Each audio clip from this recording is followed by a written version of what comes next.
Buenas tardes. Buenas tardes. Sí se oye muy bien. Felicidades, bienvenidos. Bienvenidos. Ya estamos aquí otra vez. Buenos días, padre. Muy buenas tardes a todos. Se les hace días porque hace frío, ¿verdad? Por eso dicen buenos días. Pero ya se me hace que los que dicen buenos días es que se acaban de levantar. No, tampoco. Hola, padre. Buenas tardes. Buenas tardes. ¿Cómo están? Bienvenidos. Bien, Monseñor. Ahorita empezamos. Yo también, con mucho gusto para empezar. Gracias, Monseñor. Ahorita vamos a dar un minuto más, un solo minuto para empezar. Para que mientras se vayan conectando. ¿Cuántos llevamos? Que no los veo. Tenemos 26, 27. Se está conectando. Se está conectando, estamos esperando más. Apenas llevamos la mitad.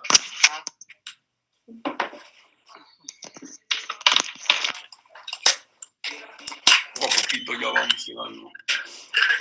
Muy bien. Bienvenidos. Muy bien.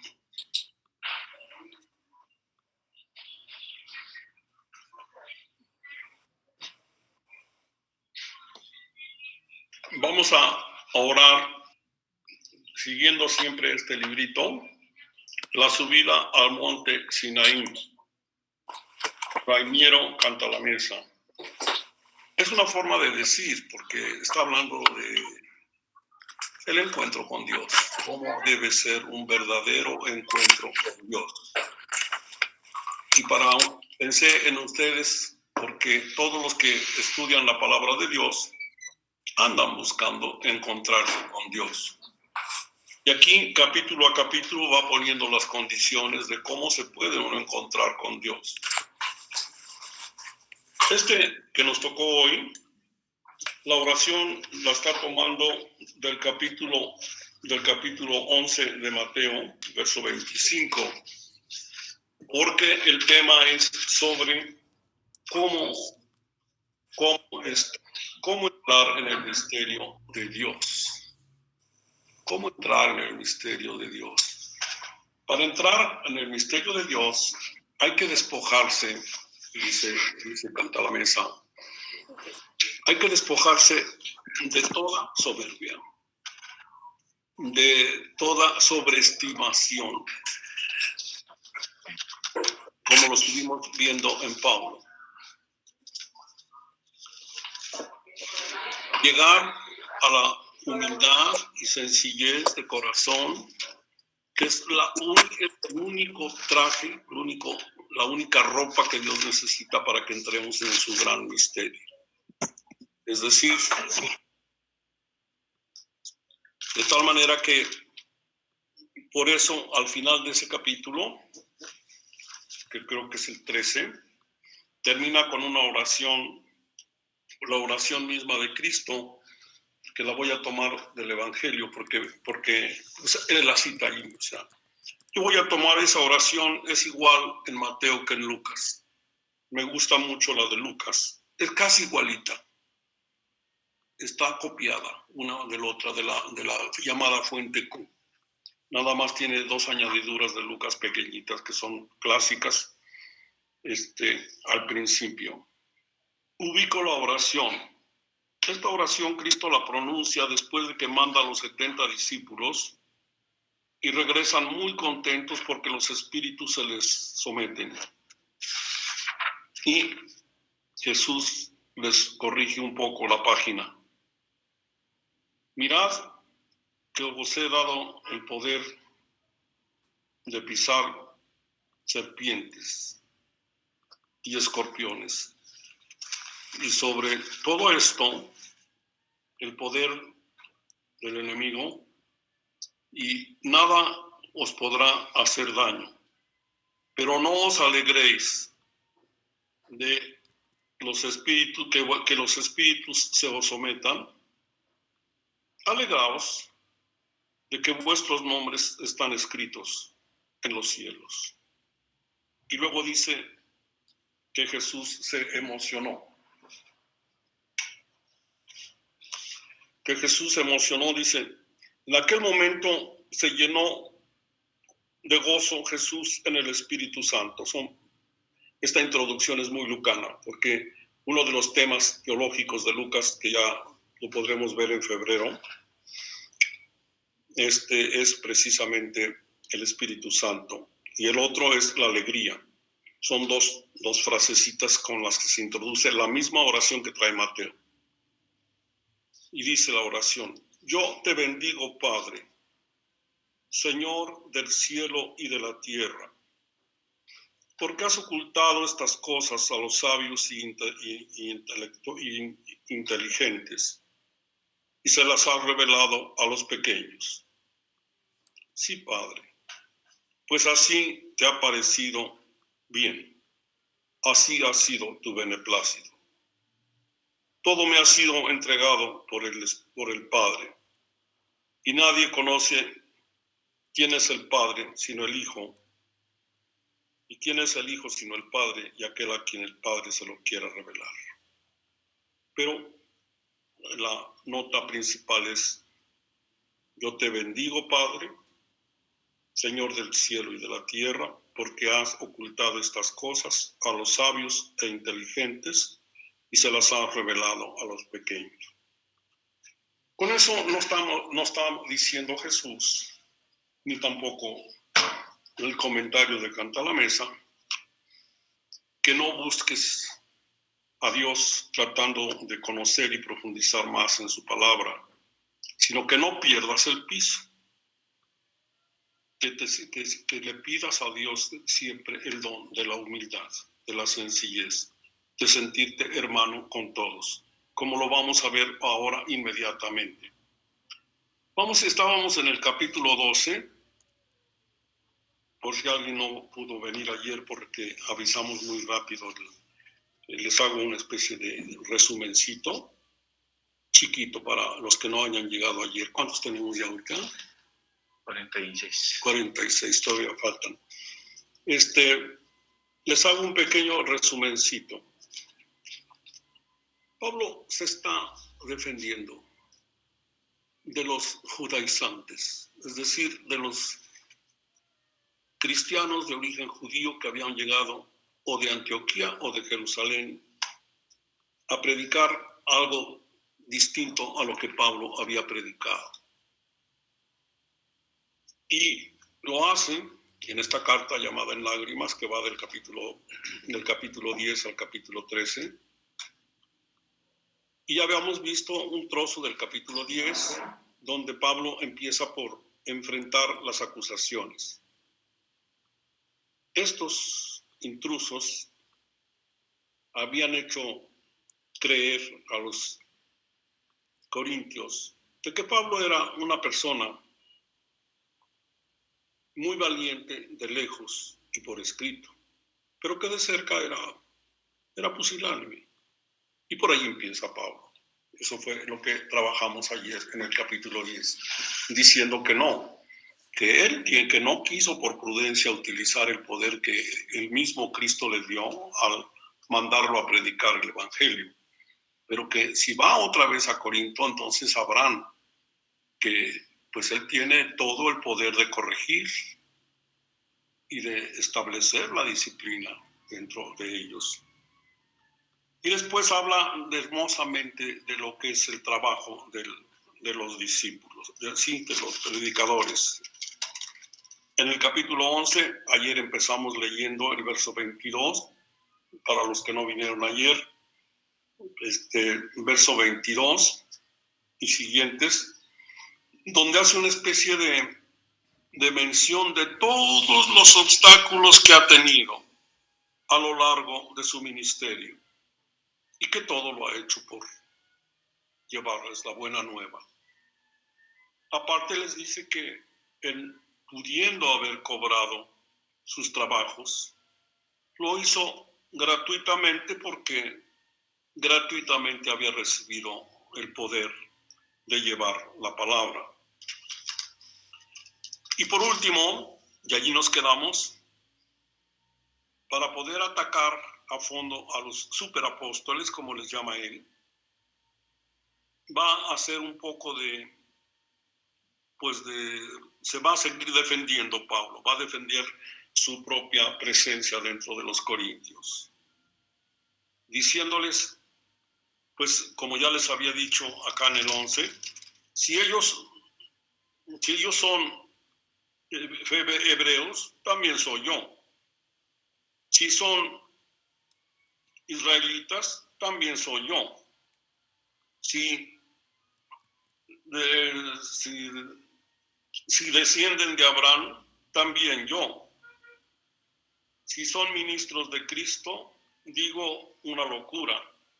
Yo más que ellos, etc. Y así se va y va enumerando todos los trabajos y peligros que ha pasado para llevar el evangelio. Pero por último, por ese celo tan grande que tiene por sus, ¿cómo se llama? Por sus fieles, va a decir que por encima de estos apóstoles él tiene una relación muy especial con Dios. Y habla de ese arrebato, de ese éxtasis, no sé si en el cuerpo o fuera del cuerpo, así dice él, acuérdense. Sé de un hombre, lo dice en tercera persona, ya lo expliqué ayer, y allí lo tienen ustedes en sus notas del libro. Tuvo una revelación y Dios le transmitió palabras inefables, palabras que él no va a contar, que le dijo Dios. Remata, así dice el texto. Pero de repente se da cuenta, y allí nos quedamos, verso 6, como que se está,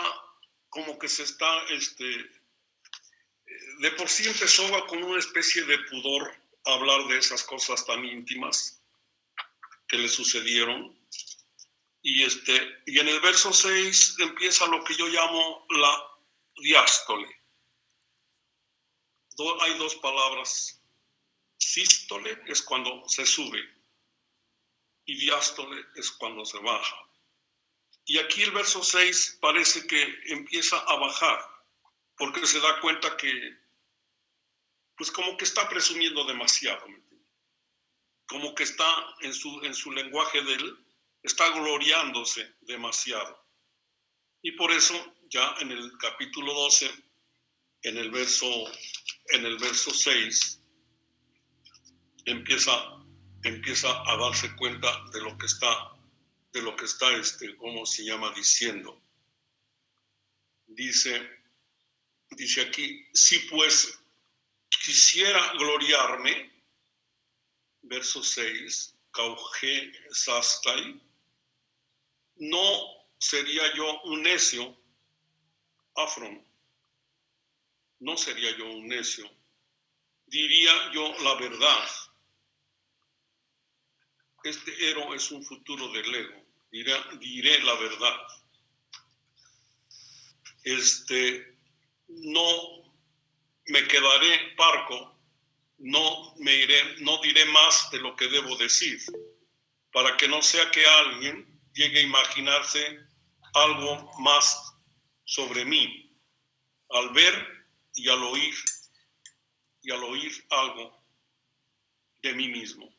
Entonces, dice, mejor me detengo, eso dice, mejor me detengo, ya no sigo hablando de estas revelaciones y de estas visiones que he tenido, para que no se vayan a formar un mal concepto de mí, dado que él nos ha dicho y nos va a decir más adelante, pues que es igual a todos, que él es el servidor de todos.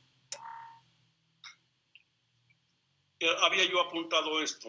En la segunda parte del verso anterior parece que desde la altura de sus revelaciones se da cuenta el visionario que se excedió y empieza rápidamente la diástole, ya dije. Empieza a bajar y a decir, dejemos de hablar de esas cosas tan altas que me han sucedido. No debo provocar otra imagen de mí mismo. sino la visible, con la que trabaja todos los días, sin convocar una vana admiración, no sea que al verme y al oírme se vayan a formar una idea distinta de mí.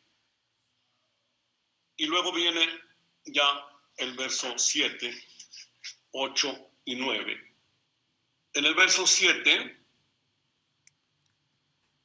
y por eso, para que no me engría con las sublimidades de esas revelaciones, fue dado un aguijón en mi carne, un ángel de Satanás que me abofetea para que no me engría, dice el verso 7. Para contrabalancear todo lo que ya dijo, porque sintió que había dicho demasiado,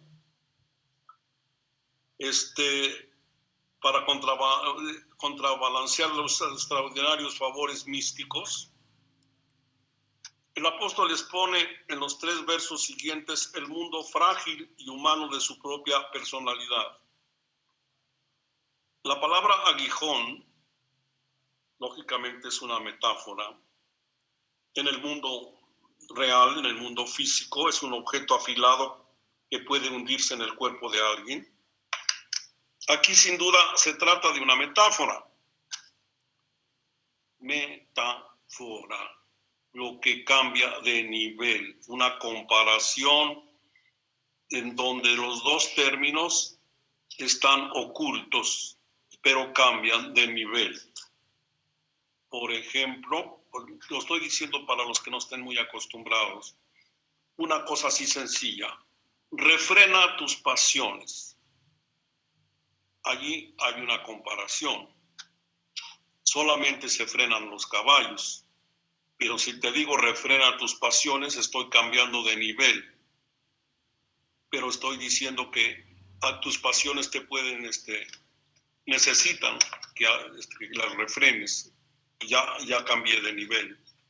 Aquí también estoy diciendo que algo que Pablo va a pasar a decirnos mediante esta metáfora del aguijón, las cosas que le preocupan, que le duelen, que lo hacen humano,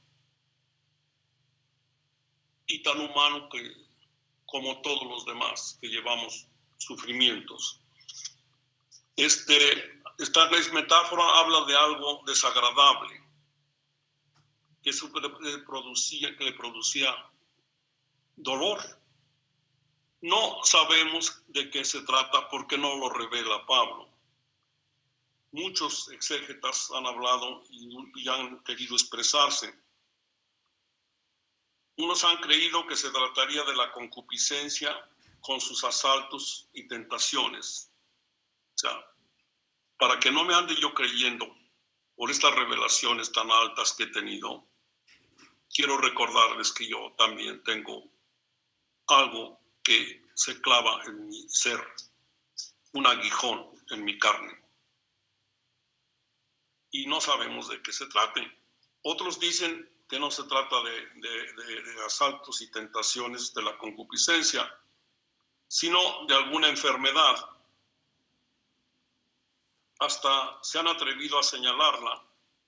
Unos dicen que oftalmía, o sea, tiene un problema en los ojos. ¿Por qué dicen eso? Porque en la carta a los Gálatas, lo vamos a ver en el capítulo 6, dice: vean con qué letras tan grandes yo estoy firmando. Esta es mi firma. Por eso algunos dicen, tendría problemas en los ojos, alguna enfermedad. ¿Por qué dice, vean con qué letras tan grandes? Otros dicen, no, eran ataques nerviosos, pero no hay con qué demostrarlo. Por último, San Juan Crisóstomo, en su tiempo, siglo IV, V, ha pensado que se trataría de las muchas persecuciones que suscitó en torno a él. ¿Sí? Está tratando, usé la palabra contrabalancear, en relación con las sublimidades místicas del encuentro con Dios, de la intimidad profunda del privilegio que ha tenido, o privilegios en plural. En cambio, tiene también preocupaciones o situaciones complicadas como todos los hombres. Es uno de todos.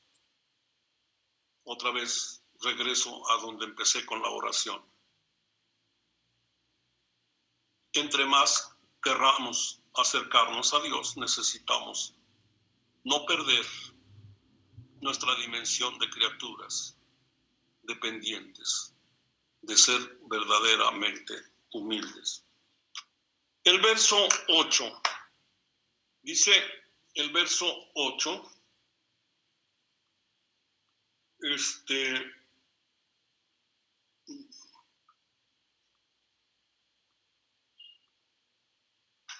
desde este motivo, 3 veces rogué al Señor que se alejase de mí. Ese 3 veces quiere decir con mucha frecuencia. Le pidió a Dios que le alejara esta situación complicada que le sucede pues en su vida diaria. Pero también el texto deja de ver que Dios no le concedió al suplicante lo que deseaba, sino que lo introdujo más profundamente en el misterio de la cruz. Es exactamente el mismo camino de los místicos. Exactamente el mismo camino que pasaron los grandes profetas como Jeremías o Ezequiel. Que Dios los va poco a poco acrisolando, los va probando con nuevas situaciones complicadas y no los deja, los atenaza, pero les da siempre su gracia, como lo va a decir Pablo adelante. Siempre les va a dar el poder para salir adelante y el gozo profundo de saberse unidos a Él. Entonces, así va introduciendo a los suyos en el misterio de la cruz, como dije yo. Como dice aquí, la ayuda divina consiste en mantenerse fiel a sus compromisos, a pesar de la dureza de los ataques. Y Pablo lo va a hacer toda la vida. Ya vimos ahí toda la lista grande de problemas que ha tenido, problemas en los caminos, problemas en los naufragios, etcétera, hambres, angustias, padecimientos de sueño, etcétera. No le va a quitar Dios los embates, ni las dolencias, ni las tentaciones, porque si lo que padece es la concupiscencia y los asaltos de las tentaciones, recuerden lo que pedimos en el Padre Nuestro. No le pedimos a Dios que nos quite las tentaciones. Le pedimos que no nos deje caer en ellas. Nada más. Pero esas están ahí también. Reconfortando, digamos, acrisolándonos, probándonos, fortaleciéndonos interiormente, haciéndonos más reflexivos y haciéndonos más humildes. Bueno, haciéndole gustar de cerca la confluencia de su flaqueza y el poder divino. O sea, le ha pedido a Dios, dice aquí, le he rogado 3 veces, es decir, le he rogado siempre y no me lo ha concedido, sino al contrario, he seguido con las mismas situaciones complicadas, pero siempre con eso Dios lo ha acercado a saber gustar el significado de la cruz redentiva, porque siempre le ha dado su gracia, porque Dios no pide más de lo que puede, porque Dios lleva el camino de cada uno, porque si alguien se quiere acercar a Dios y vivir su camino espiritual, lo que se va a encontrar es con un Dios que va exigiéndole poco a poco, que lo va llevando de la mano y que le va pidiendo cada vez más generosidad y más entrega, pero al mismo tiempo también lo va recompensando. Pues con esas cercanías también, como la que nos acaba de contar Pablo. Y sobre todo, con la constante de su presencia poderosa. Dios lleva a los suyos, a sus amigos, los lleva de la mano. De todo esto estamos aprendiendo en Pablo. Verso 9. Dice el verso 9. Pero él me dijo, mi gracia te basta, que mi fuerza se muestra perfecta. En mi fuerza se muestra perfecta en la flaqueza. Mi gracia te basta. Pero Dios me dijo, mi gracia te basta. Verso 9.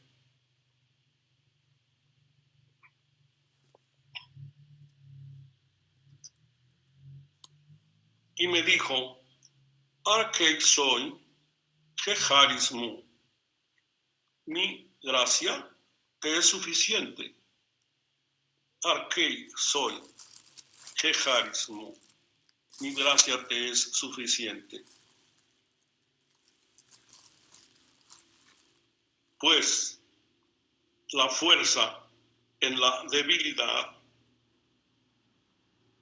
se perfecciona. Se perfecciona, dice verso 9. Una vez que ha entendido las cosas, una vez que ya entendió que Dios no lo va a librar de las situaciones complicadas en las que está envuelto, sino le va a dar su gracia, le va a ayudar. Gustosamente el seguidor de Cristo se seguirá gloriando en sus debilidades, sabiendo de antemano que cuenta con la ayuda de Dios. Otra vez gloriarse, kauhomai, ahí está.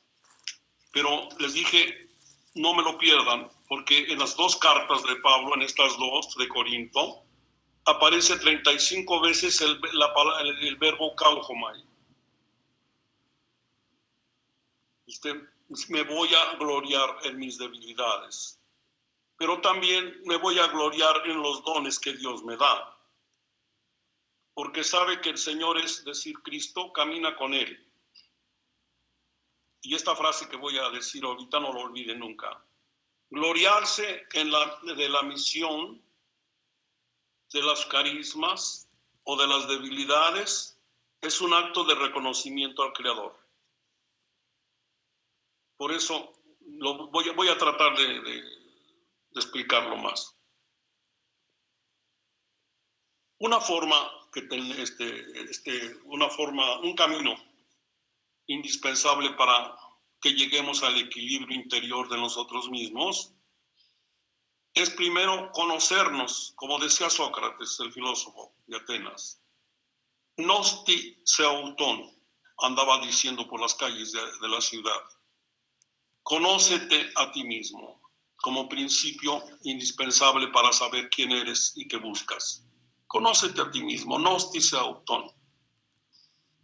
Te dije el otro día, busca las 5 cualidades más importantes que tienes, que Dios te dio. Recuerda que nadie de nosotros es igual a nadie, que todos tenemos cualidades distintas. Ahora te digo, búscate otras 5, porque tienes muchas cualidades. Tú no naciste sin nada. Decir es que yo verdaderamente no tengo ninguna cualidad, ninguna gracia. Eso es una blasfemia. Dios no hace tonterías. No, te crió a imagen y semejanza suya y te dotó de muchas cualidades. ¿Cuáles son las tuyas? Y gloriate de ellas. Pero sabiendo siempre, oye bien, sabiendo siempre que son regalos de Dios. Y como dijimos allá atrás, en el capítulo 12 de la primera a Corinto, que esas cualidades Dios te las puso, Dios te las dio para que las pusieras al servicio de los demás. Y también te vas a gloriar en tus debilidades, porque al final de cuentas sabes que no estás solo. Solo tú sabes tu propia historia. y sabes que en los momentos más difíciles nunca te ha dejado, que te lleva de la mano. Entonces, hay que tener una idea clara del verbo kauhomai. Gloriarse, repito, de todo, de los carismas, o sea, de los regalos que Dios me ha dado, de las debilidades que tengo.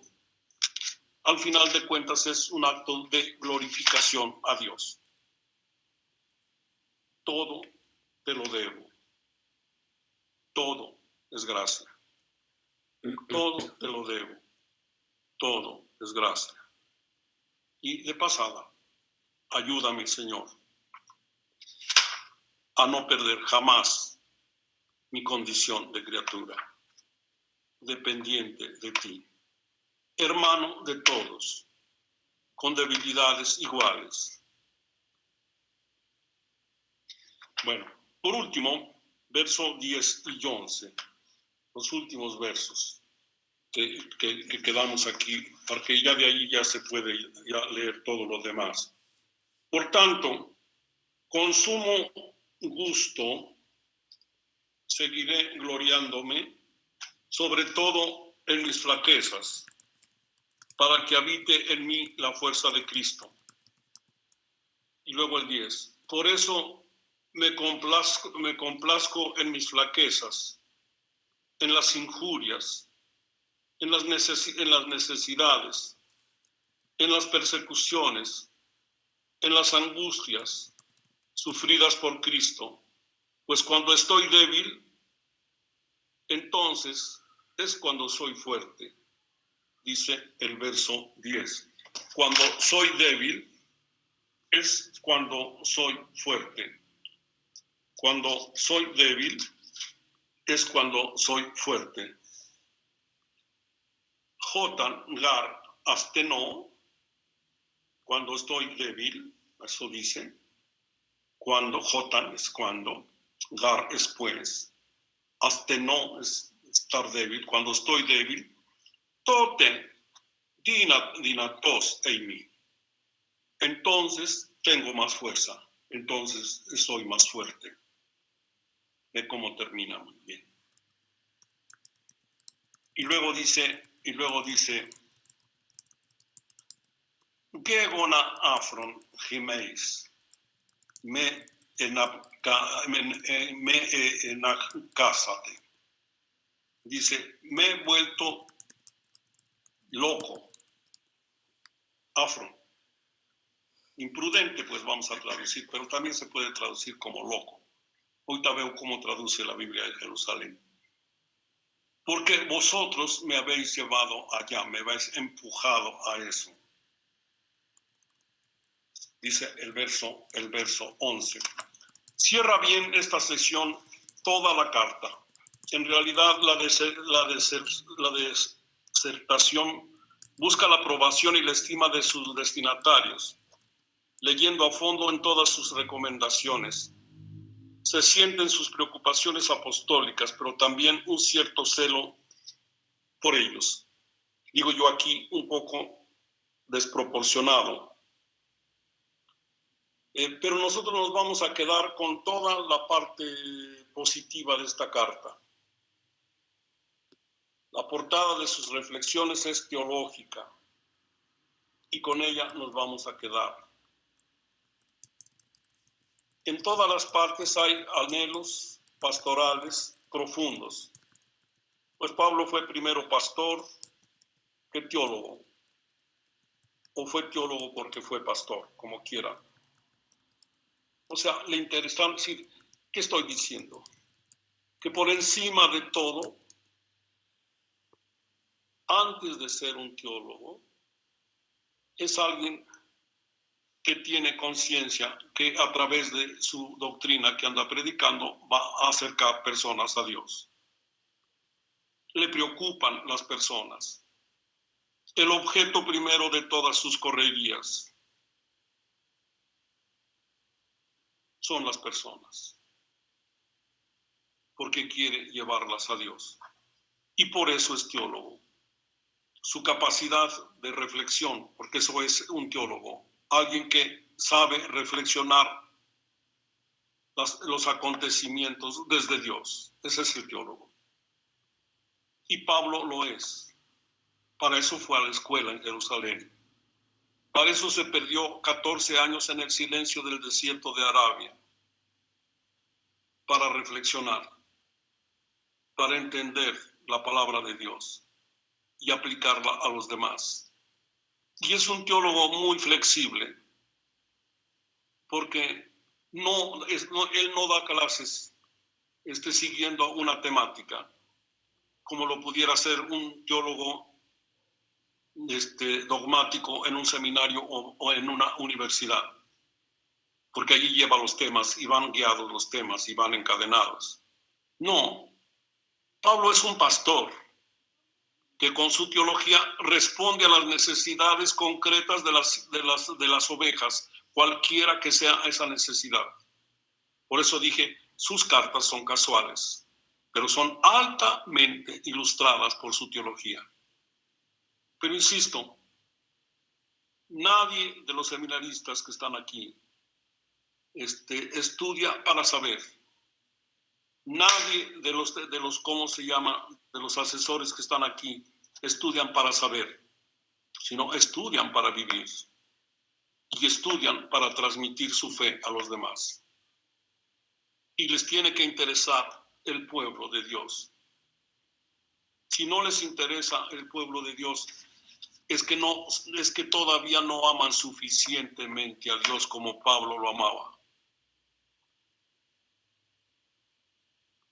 Porque la pregunta que me hizo un seminarista el otro día, le contesté, creo que bien. Se necesita tener una fuerte relación con Dios. Interesarme por los intereses de Dios. Conocer bien sus planes de salvación. Para después vivirlos y extenderlos a los demás, como lo hizo Pablo. Y entregarme a cualquier sufrimiento con tal de ganarlos a todos. Esa frase también es de Pablo. Con tal de ganarlos a todos para Cristo. Ahí tienen pues lo más granado de la pastoral paulina. Primera carta, capítulo 3 y siguientes, acuérdense. Y segunda carta, del capítulo 2 al capítulo 7. Lo más granado en torno a la teología del servicio apostólico. Léanla con calma. Y ayuden a refinar sus intenciones, sus actitudes. Amor a Dios, expresado a través de la plegaria, de la intimidad con Él, y amor por el prójimo. La teología es un medio, no es un fin. Es un medio indispensable para llevar la verdad a los demás. Pero antes que la teología están los otros. Por eso termino diciendo, Pablo primero fue pastor, es decir, alguien que se preocupó de las ovejas, y después fue teólogo. O porque fue teólogo, porque conoció a Dios, después también se preocupó de las ovejas. No se puede conocer a Dios y amarlo sin extender su conocimiento a los demás. Pero esto está montado sobre la dialéctica del ser humano. Si tú amas a una persona, quieres que otros la quieran. A menos que seas una persona insegura y celosa, porque entonces quieres a la otra persona para exprimirla para ti.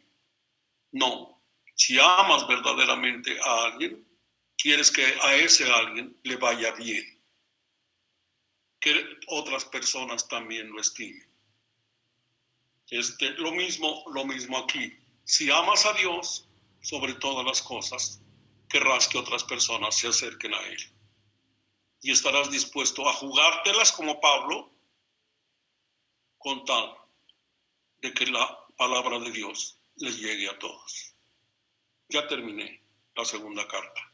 ¿Alguna pregunta antes de entrar al Gálatas? Porque ya vamos a cambiar.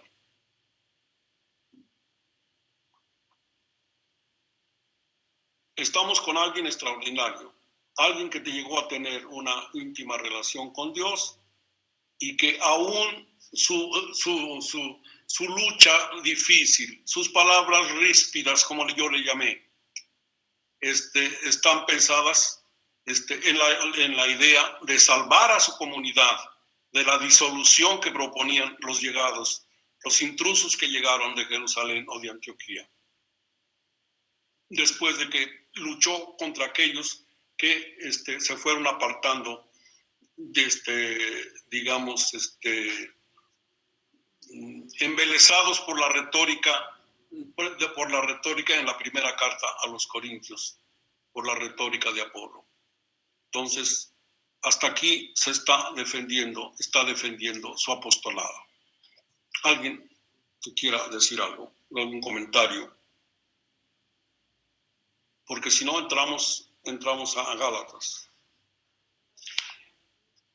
Como nadie dice nada, yo aprovecho mientras.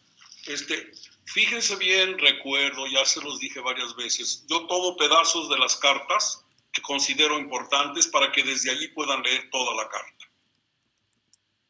O sea, no se puede que me fuera línea por línea, porque ya les dije, ni con 1500 páginas acabaría yo. No, esta es una introducción que se da en todas las universidades así, y en todas partes. Introducir a la gente para que vaya entrando poco a poco y luego después vaya haciéndose a la mejor, especializándose en un área. Estos que hicieron la Biblia de Jerusalén fueron mis maestros, algunos de ellos. Ellos son de la École Biblique de Jerusalén. Son especialistas en un solo libro de la Biblia. Nunca dieron otro libro. El padre Lyonnais, que yo lo conocí, dio Gálatas y Romanos. Tal vez sea el único que ha dado las dos porque tienen un parentesco temático muy grande. Son gente que se dedicó a un solo libro de la Biblia. Por eso las notas de la Biblia de Jerusalén valen mucho, porque son de verdaderos especialistas. Y así también en el Pontificio Instituto Bíblico es lo mismo.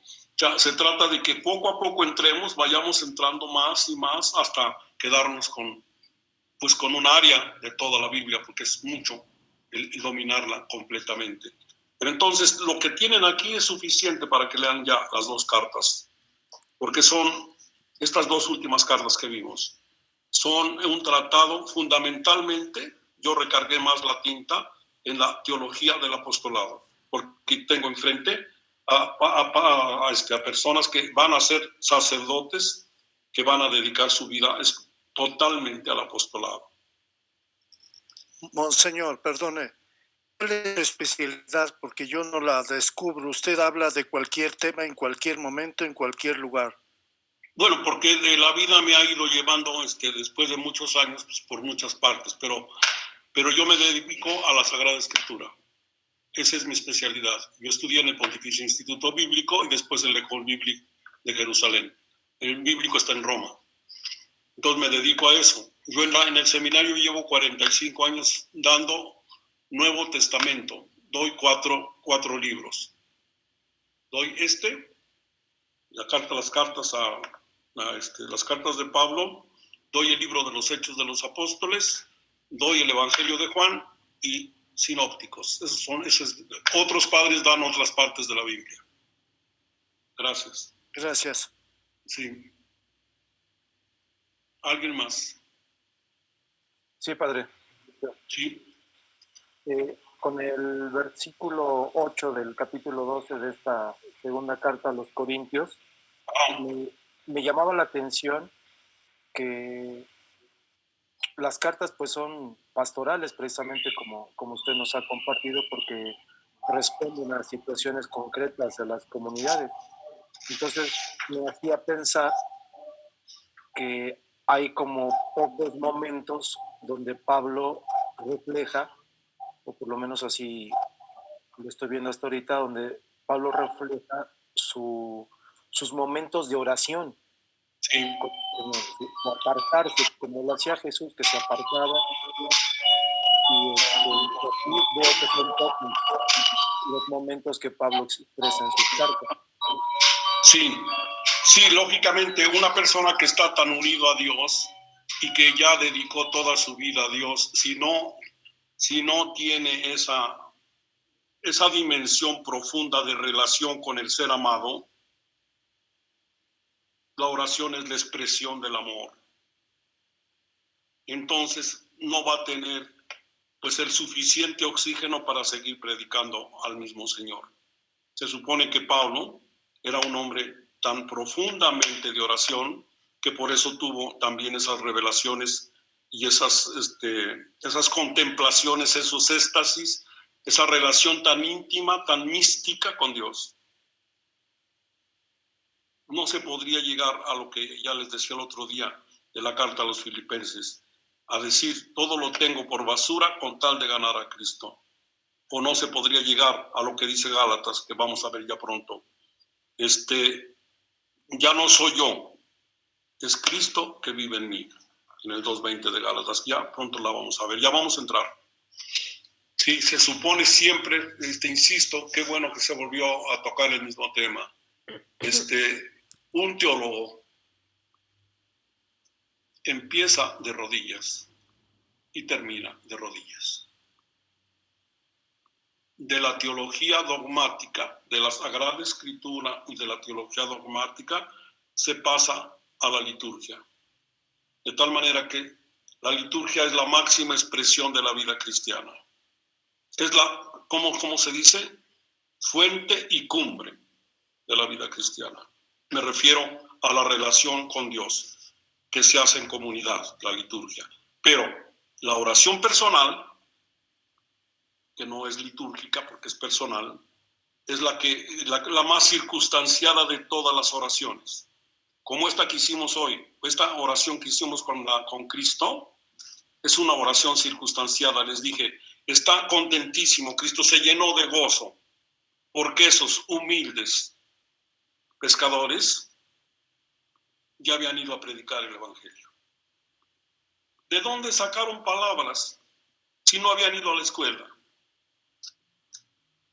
De lo que ya habían captado acerca de Dios, porque Cristo les vino a cernir su propia vida, a desmantelarles muchas cosas y tener paciencia para que fueran poco a poco penetrando el gran misterio de Dios. Y ya fueron a hacer el primer ejercicio y vienen contentos, todavía no con la alegría que deberían tener. A ellos les emocionó mucho que a los espíritus inmundos les obedecían. Pero a Cristo le emociona otra cosa, que ya esta gente sencilla habla de Dios. Que no son los grandes doctores de la ley, sino pescadores analfabetas del lago. Yo te bendigo, Padre, Señor del cielo y de la tierra, porque has ocultado estas cosas a las gentes inteligentes y se las has revelado a la gente sencilla. Ya terminé diciendo, el camino para llegar a Dios, para internarse en Dios, es despojarte de tus pretensiones, de tus vanidades, e ir poco a poco entendiéndote una criatura de Dios, siempre dependiente de Él, sabiendo que todo lo que tienes, porque sí tienes muchas cosas,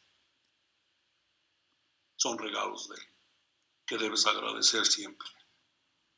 Y las debilidades que tienes, las enfermedades, los obstáculos, saber que también de eso te puedes gloriar como Pablo. 35 veces el verbo kaujomai, aquí en las 2 cartas de Corinto. Te puedes gloriar de ellas porque sabes que no vas solo y que Dios nunca te va a pedir más de lo que puedes dar. Pero es cierto que Dios, entre más te vas hundiendo en la intimidad de Dios, Él te va a ir exigiendo cada vez más. Te va acrisolando, te va haciendo que te acerques más y más y que te vayas alejando cada vez más de las criaturas. Porque esa es la conversión. Acuérdate la definición de Tomás. La conversión es acercarse a Dios y alejarse de las criaturas. Es un proceso en donde está la prudencia y la inteligencia que solo viene de arriba para saber qué tanto necesitas como básico para poder vivir y dónde empieza la frontera de lo indispensable y dónde termina también esa frontera cuando empieza lo no esencial, donde empieza el lujo. Y acuérdate que aún los poetas, como te dijera yo, no cristianizados, como Díaz Mirón decía, nadie tiene derecho a lo superfluo mientras alguien carezca de lo estricto. Bueno, ¿qué les parece si empezamos con Gálatas? Pero para empezar con Gálatas voy a empezar por decirles que necesitan ir al libro de los Hechos.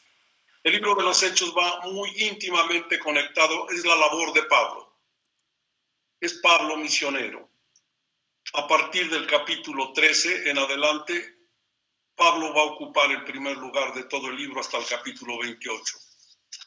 Por lo tanto, les ruego, por el bien de todos, como dicen por allí los políticos, por el bien de todos, denle una leída, les va a gustar. Así, poco a poquito, no digo mañana, no digo el jueves me la traen, no nada, no, ni me traiga nada. Lo digo porque estoy trabajando con adultos que andan buscando una verdadera dimensión de la Iglesia de Dios. Solo quien haya leído a fondo el libro de los Hechos se va a poder hacer una idea clara de lo que es la Iglesia de Cristo. ¿Qué les parece si desde la página 118, Pablo de Tarso, después está allí la sinagoga, porque pues, es un elemento esencial para entender a Pablo. Están los Hasidim, que son los precursores de los fariseos, allí van también. Luego fariseo y ciudadano romano, Pablo es fariseo y ciudadano romano. El camino de Damasco, el encuentro con Cristo, leerlo y leer las notas que tengo por allí para que las entiendan. Y después, si se quieren pasar esos capítulos de Pedro, pues se los pasa. Y luego después, primer viaje misionero, 172. La misión en Chipre, Antioquía de Pisidia, las iglesias de Siria, Damasco, Antioquía. No dejar de leer el Concilio de Jerusalén, sino va a ser muy difícil que entendamos Gálatas y Romanos. Concilio de Jerusalén 195. El segundo viaje misionero 209, porque pues allí es donde está la mayor parte de la fundación de las iglesias. Luego la provincia de Galacia la necesitamos para poder entender la carta a los Gálatas. Filipos, que está en Macedonia, Tesalónica, que está en Macedonia, Pablo en el Areópago, luego está Corinto, que lo acabamos de ver. Necesitamos ubicarlo histórica, geográfica, económica y socialmente a Corinto. Y por último, el tercer viaje misionero, incluyendo hasta la despedida de Mileto. Con eso que lean ya está bien. Leído despacito, no hay problema. No es para el jueves, no es para la otra semana, despacito. Pero por lo pronto lo que sí quisiera que leyeran ya pronto es la provincia de Galacia, para que entiendan la carta. Si no, no la van a entender. Bueno, pasamos pues a la página 131. La carta a los Gálatas tiene 6 capítulos. No es tan grande. Voy a ir diciendo algunas cosas así generales. Pablo está en Éfeso, dentro del tercer viaje misionero. Voy despacio. Es el lugar donde más tiempo va a pasar, 3 años en Éfeso. En el año 54 le llegan malas noticias de Galacia. Galacia, como dije, es una provincia, no es una ciudad. Alguien me consultó su telefonito y me puede decir el camino del Danubio. dónde nace el Danubio, por qué países pasa, cómo llega hasta Ancira. Y si todavía le quiere echar algún ribete, nos pone la musiquita de Danubio Azul. Órale. ¿Quién me hizo la tarea de buscar la palabra Danubio? Que me la lea. Que nos la vaya leyendo y si quiere nos va haciendo sí, nos va indicando cómo baja el Danubio hasta Ancira. Ancira es la misma capital de Turquía actualmente, nomás que en lugar de Ancira se llama Ankara. Esa es la capital, no es Estambul. Estambul es la ciudad más grande, es de 15 millones. Ankara tendrá 5, pero es muy bonita, es moderna. Bueno, ¿alguien hizo el trabajo de qué río Danubio? Sí, padre. Pasa por 10 países, nace en la ciudad de la Selva Negra en Alemania. Perfecto. Y termina en el Mar Negro en Rumania. Los países por donde pasa es Alemania, Austria, Eslovaquia, Hungría, Croacia, Serbia, Rumania, Bulgaria, Moldavia y Ucrania. Y recorre aproximadamente 817,000 kilómetros. Es el segundo río más grande de Europa. Sí, perfecto, muchísimas gracias y me hizo muy bien el trabajo, está perfecto. Nada más ahora, para que tengan alguna idea a los demás, eso ya les toca a cada quien, vayan ubicando los países que nombró la señora, porque si no, no se van a imaginar dónde está la Selva Negra, en Alemania, dónde está Austria, dónde está Hungría, porque es importante, pasa por Budapest. También antes otro lugar por donde pasa es Salzburgo, en Austria, ahí va el Danubio, y sí es el segundo más largo de Europa, ¿me entiendes? Entonces es muy importante. ¿Por qué les pedí ese recorrido del Danubio? Porque históricamente los gálatas se supone que vienen de por allá del corazón de la Selva Negra, siguiendo el curso de los ríos. Acuérdense que las civilizaciones crecieron junto al agua y vinieron a sentarse allá, precisamente en esa provincia que se va a llamar Galacia. Pero para eso lean todo lo referente que está aquí en el libro, si no, no acabamos nunca. Por lo pronto, nada más voy a añadir esto que acabo de decirles, que está en el año 54, él allí duró hasta el 57, acuérdense.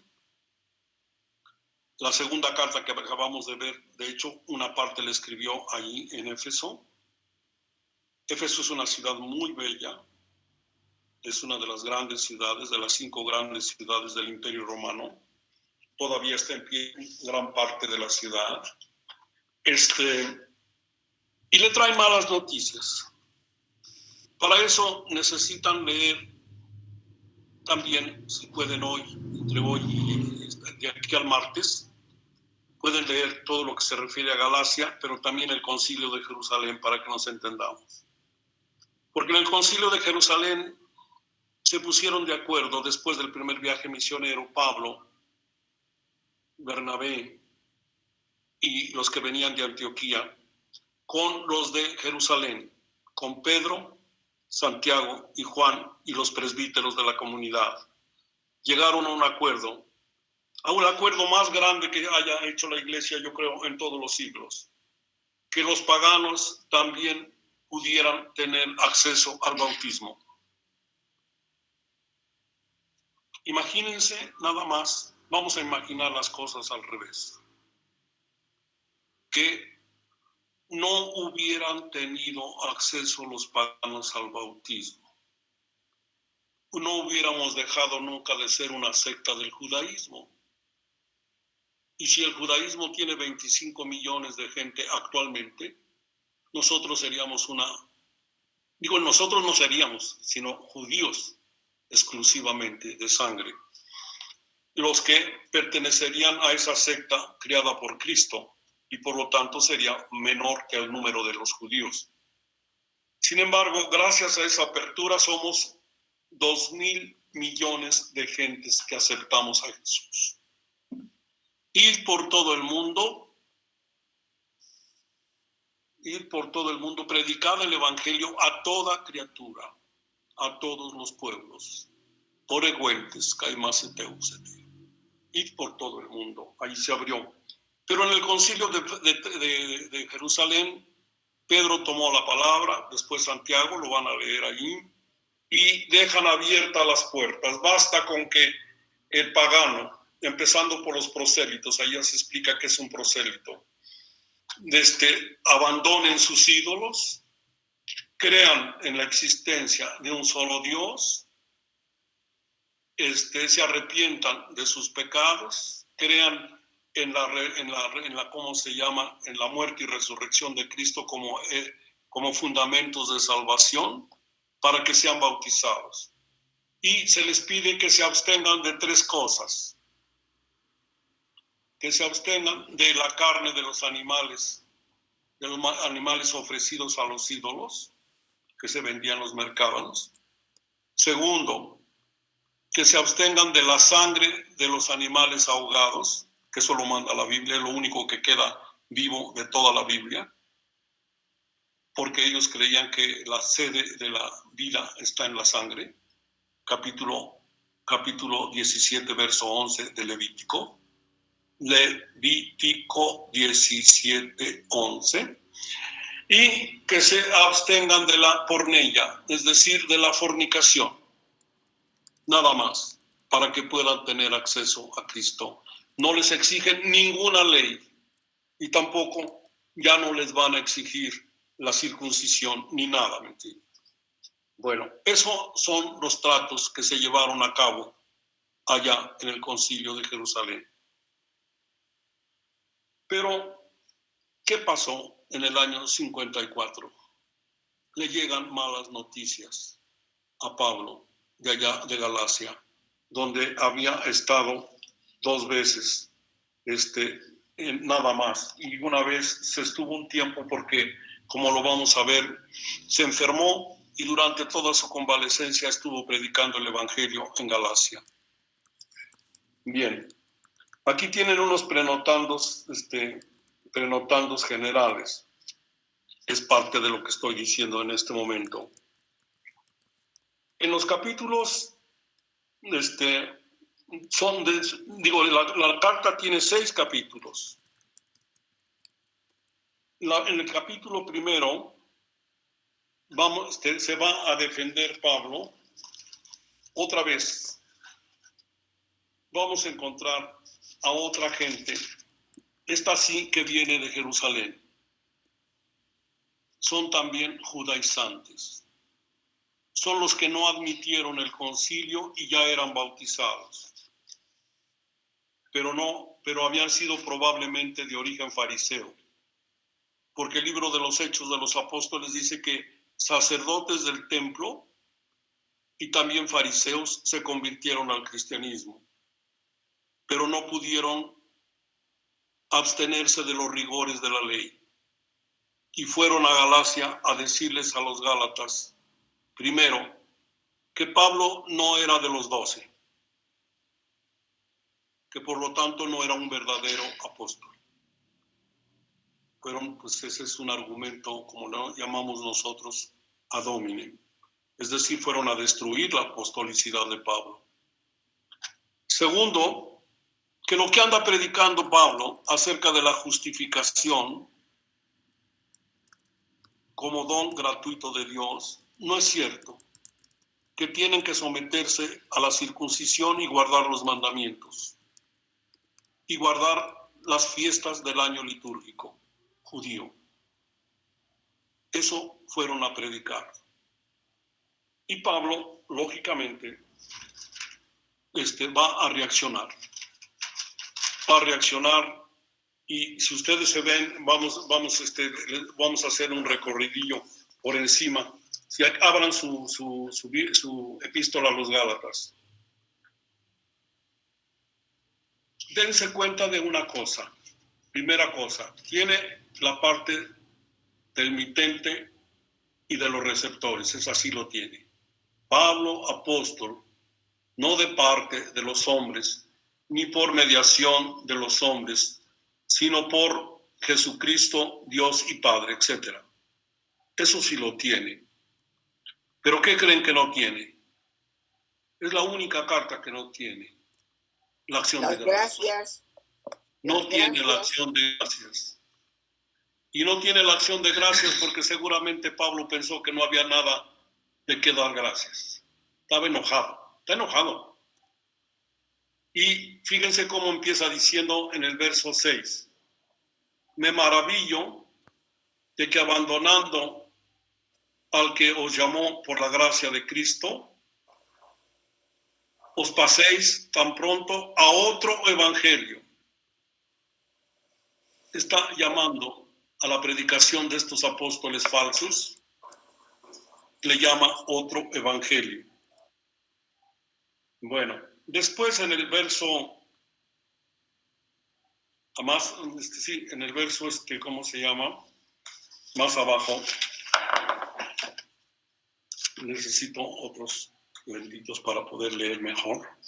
Bueno, aquí dice, porque os hago saber, hermanos, que el evangelio anunciado por mí no es de orden humano, pues yo no lo recibí ni aprendí de hombre alguno, sino por revelación de Jesucristo. Pues ya estáis enterados de mi conducta anterior en el judaísmo, cuán encarnizadamente perseguía a la iglesia de Dios y la devastaba. Pablo empieza a defenderse. No sé si hay en su Biblia, pero aquí en la mía, pues es la de Jerusalén, dice la apología personal. Apología quiere decir defensa personal. El primer ataque que le hacen a Pablo estos judaizantes es que no es de los 12, no es apóstol, y por lo tanto no fue enviado. Y Pablo va a demostrar en este primer capítulo, todo el primer capítulo, que está chiquito, es chiquito, que primero fue Cristo quien en el camino de Damasco lo envió a predicar. Apártenmelo como vaso de elección para que vaya a predicar a los gentiles, dice el verso 15 del capítulo 9 del libro de Hechos. Repito el texto. Hechos 9:15. Pablo, vaso de elección para que lleve el evangelio a los gentiles. Primera cosa.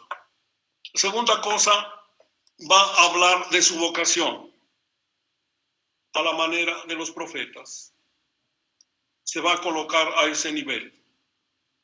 Si ya dijo que Moisés, que era un personaje muy grande para los judíos, era un ministro transitorio, que sí es cierto que había recibido las tablas de la ley y había visto la gloria de Dios, de todas maneras era ministro transitorio. En cambio, él y los que andaban predicando el evangelio eran ministros de la plenitud de los tiempos, que verdaderamente llevaban a Dios. Pues ahora también dice su vocación, igual que los demás profetas,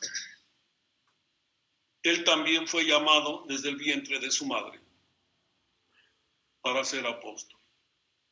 Que no anden diciendo que él no lo fue, porque a él directamente lo llamó Jesucristo y dice que el mismo Cristo lo instruyó para que fuera apóstol. Y luego, por si faltara algo a la jurisdicción que tiene frente a los Gálatas, nos va a decir en el capítulo 2, en un resumen que vamos a trabajar aquí ahorita juntos, que fue a Jerusalén, que subió, porque para ir a Jerusalén hay que subir siempre, vengas de donde vengas. Jerusalén está a 850 metros sobre el nivel del mar. Si vienes del Mediterráneo, subes. Si vienes de Jericó, subes. Si vienes de Hebrón, subes. Si vienes de Samaria, subes. por cualquier parte de donde vengas, siempre se dice subimos a Jerusalén. Y nos recuerda en los 10 primeros versos del capítulo 2, aquí lo tienen en la página 135 de su comentario, notas exegéticas, lo demás ahí lo leen. Ahí tienen, ¿cómo se llama? La versión paulina del Concilio de Jerusalén. Versión paulina del Concilio de Jerusalén. Epeitadia de Tesaron eton palin, después de 14 años, una vez más subí a Jerusalén con Bernabé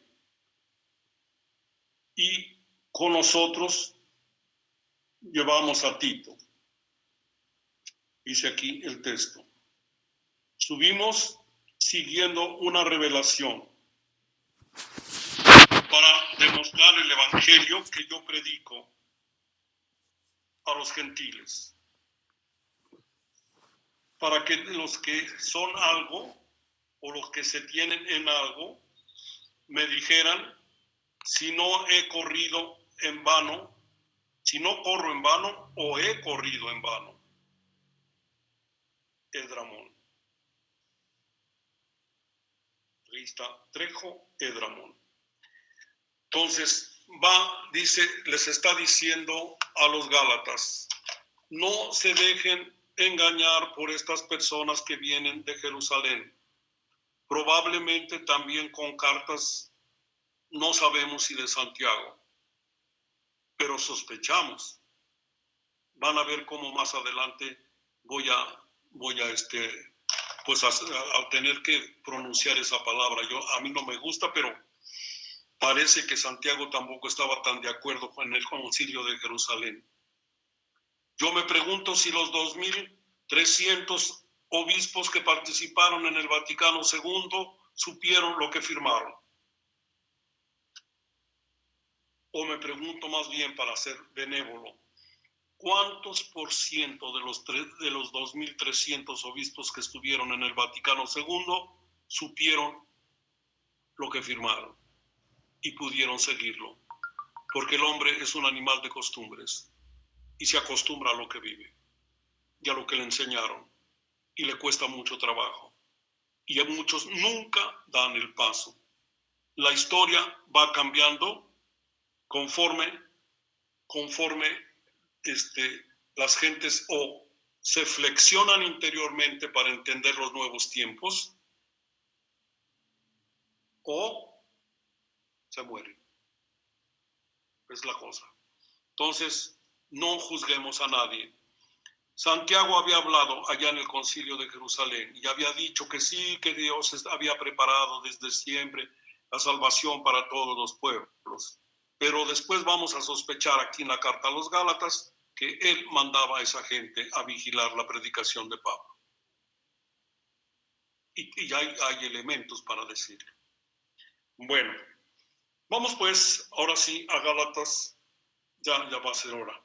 Nada más vamos a leer el texto y ya después, el martes, lo trabajamos. Luego, al cabo de 14, alguien que lo lea para que me ayude. Alguien que lo lea. Luego, al cabo de 14 años, subí nuevamente a Jerusalén con Bernabé, llevando conmigo también a Tito.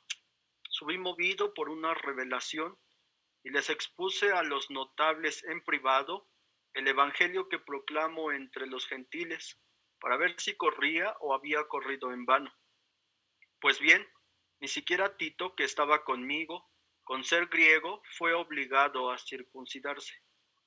Y esto a causa de los intrusos, los falsos hermanos, que solapadamente se infiltraron para espiar la libertad que tenemos en Cristo Jesús, con el fin de reducirnos a esclavitud, a quienes ni por un instante cedimos sometiéndonos, a fin de salvaguardar para vosotros la verdad del Evangelio.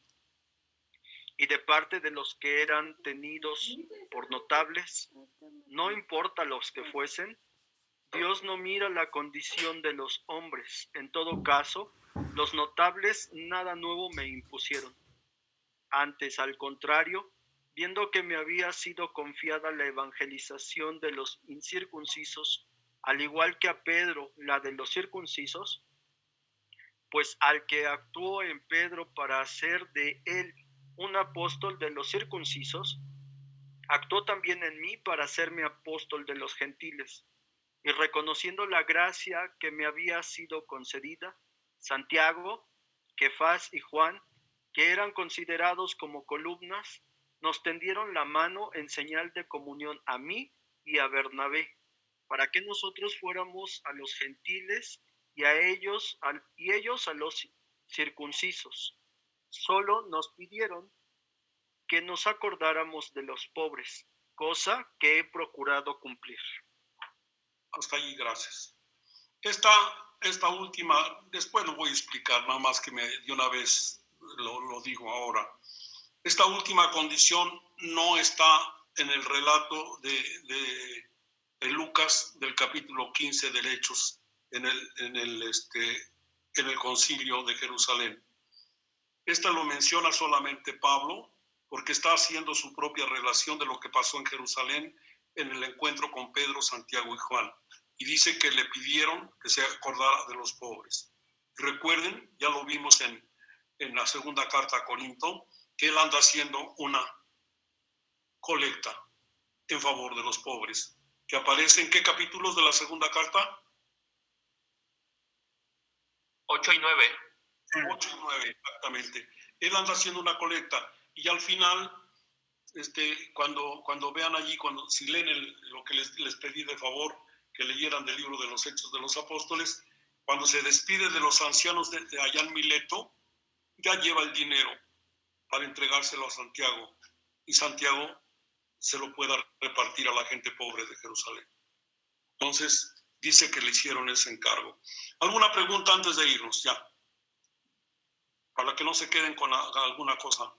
Cualquier palabra que no hayan entendido. Voy a explicar todos estos 10 versos el próximo martes, pero pues si tienen alguna pregunta de atrás o de aquí mismo, de lo que quieran.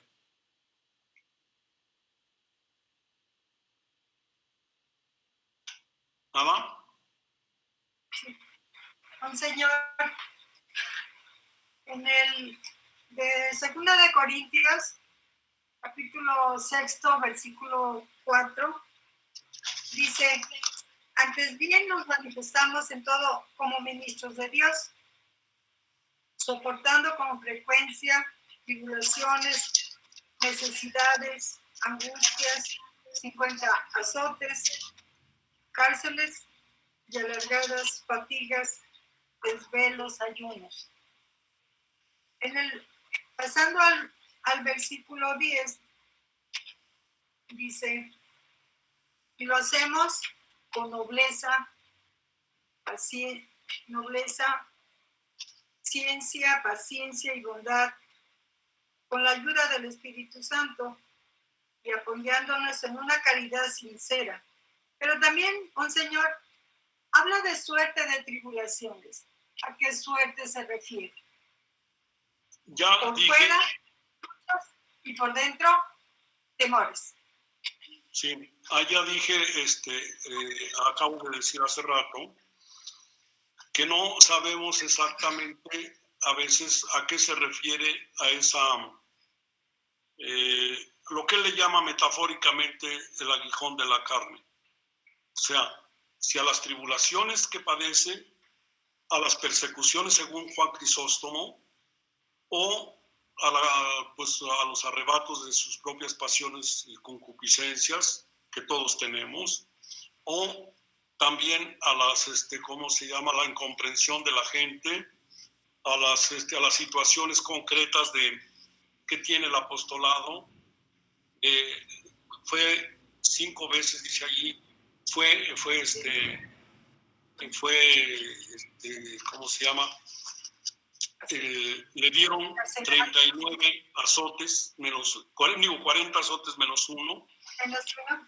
Sí, eso está en el capítulo 11.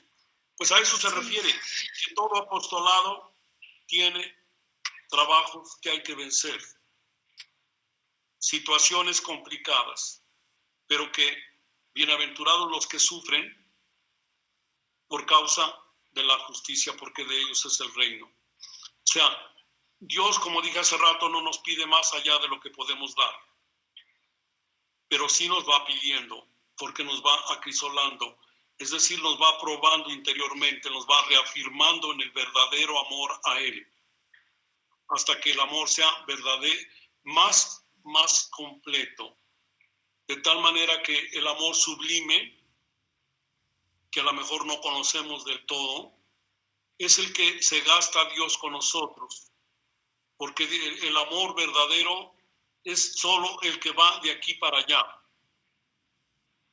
sin esperar ninguna recompensa. Con ese amor Dios nos crió,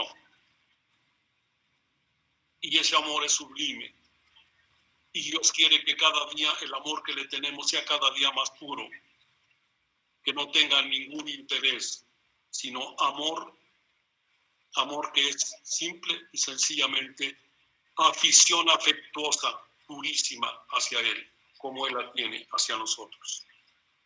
Sí. Gracias. ¿Alguien más?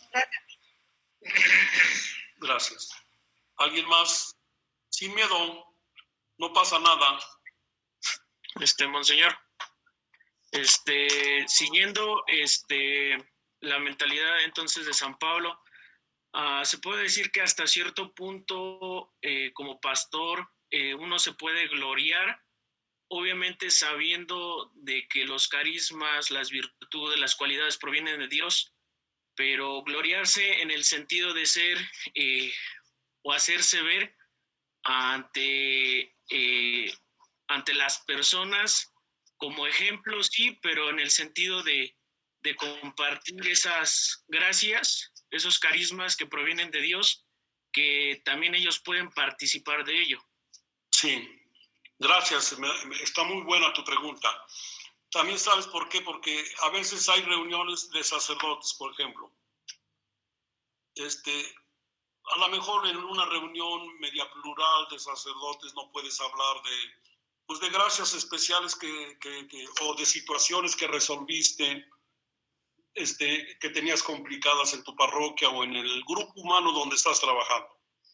Pero tienes un grupo de amigos y dices, oye, quiero compartirles una situación que yo veía muy complicada, que yo pensé que no se iba a resolver, pero pues gracias a Dios, porque me encomendé a Él, se resolvió. Entonces no te estás gloriando, sino esa gloria que te estás gloriando, pero te estás gloriando en Dios. Estás compartiendo las bondades que Dios te ha dado y que han resultado, pues han resultado alegría para ti. Estás compartiendo una alegría. ¿Qué cosa es convivir? Convivir es compartir lo que sentimos, lo que nos duele y lo que nos da mucha alegría. En el seminario, pues a la hora de comer, yo pienso que es un momento oportuno para compartir con los padres lo que pues, nos va pasando a todos, ¿me entienden? Y sí se puede, cuando se aprende a entender que comer no es llenar el estómago, sino es llenar el corazón primero. Es convivir, es un convivio. Un convivio es un compartir la vida. Llenar el estómago se puede hacer en un cuarto de hora, pero convivir se necesita 1 hora por lo menos, para que el otro diga lo que siente, lo que le parece, y así nos vamos acercando y nos vamos haciendo más hermanos. Por mucho que tú trabajes como sacerdote algún día, que tu comida sea convivio. Ese ratito estás para convivir, lo necesitas. Si te das cuenta, ahora que estamos en esta especie de encierro, quisiéramos volver a tener la oportunidad de compartir un café con muchas personas. Y es una de las situaciones que estamos sufriendo, porque pues, estamos entendiendo que el comunicarse es parte esencial del ser humano. La comunicación nos define. La comunicación ¿cómo se puede decir? Es parte, se puede decir que nos medimos por la profundidad, la verdad y el número de comunicaciones que tenemos. Por eso nos definimos. Nacimos para comunicarnos. Son politicón. Somos personas para vivir en grupo. El hombre más pobre de este mundo es el que no tiene con quién compartir sus emociones. Y cuando digo hombre, digo mujer también. Entonces, ¿cuáles son tus emociones? Pues las cosas bonitas que te van saliendo dentro de tu trabajo y que bien sabes, digamos, equilibrar desde tu interior y dices, hombre, yo puse como 4, pero el resultado fue como de 10. Los otros 6, la mano invisible de Dios los puso.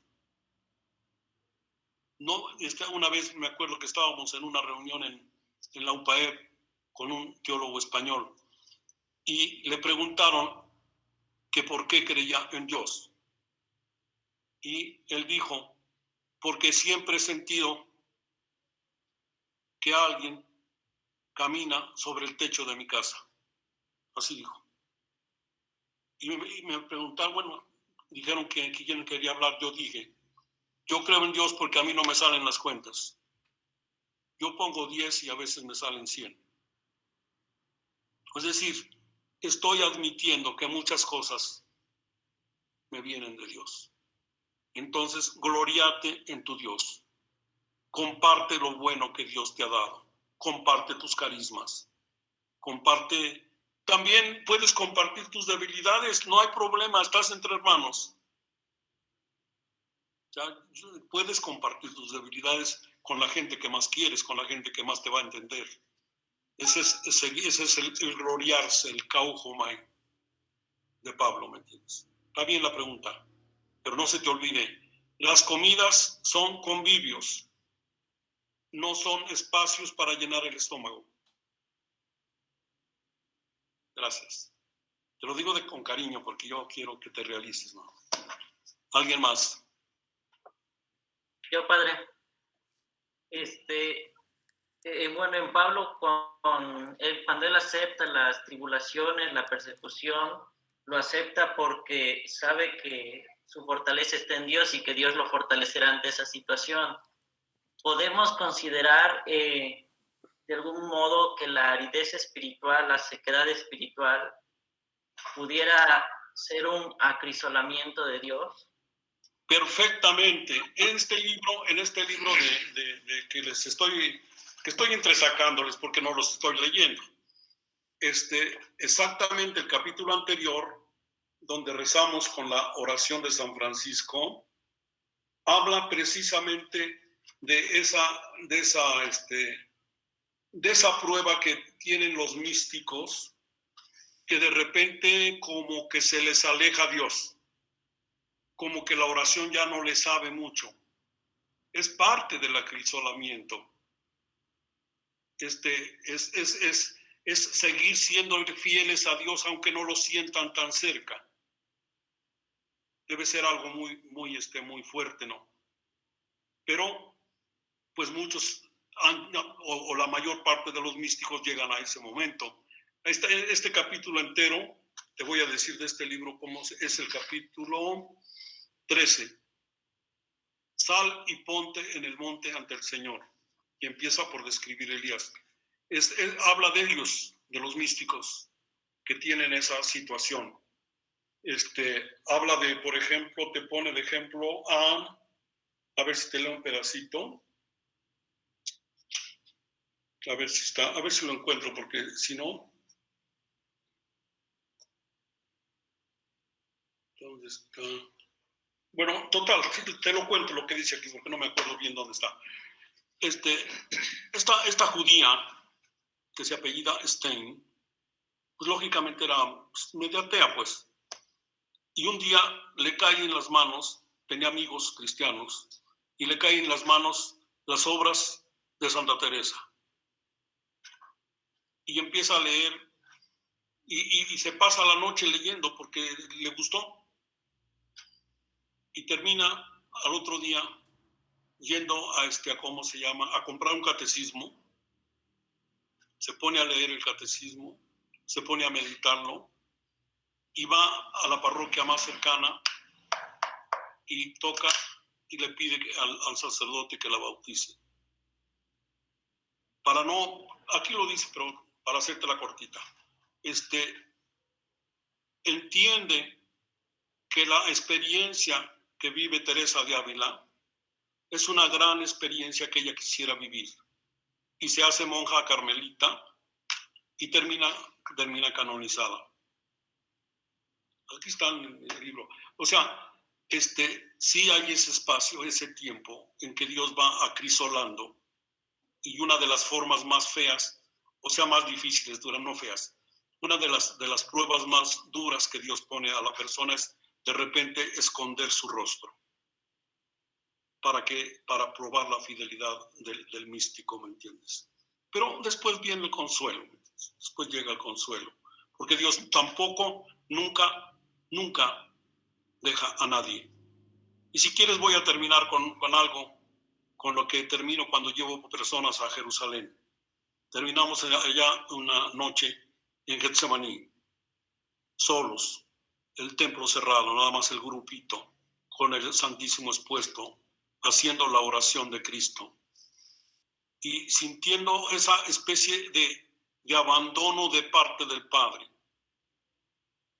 Si tú te fijas, Cristo está hablando con el Padre. Si es posible que pase de mí este cáliz, pero no se haga mi voluntad, sino la tuya. Y no hay ninguna respuesta. Y luego llega el viernes al otro día, y en la cruz tampoco hay ninguna respuesta.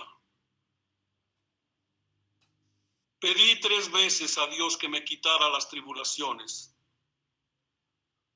y no me las quitó. Estoy hablando con Pablo.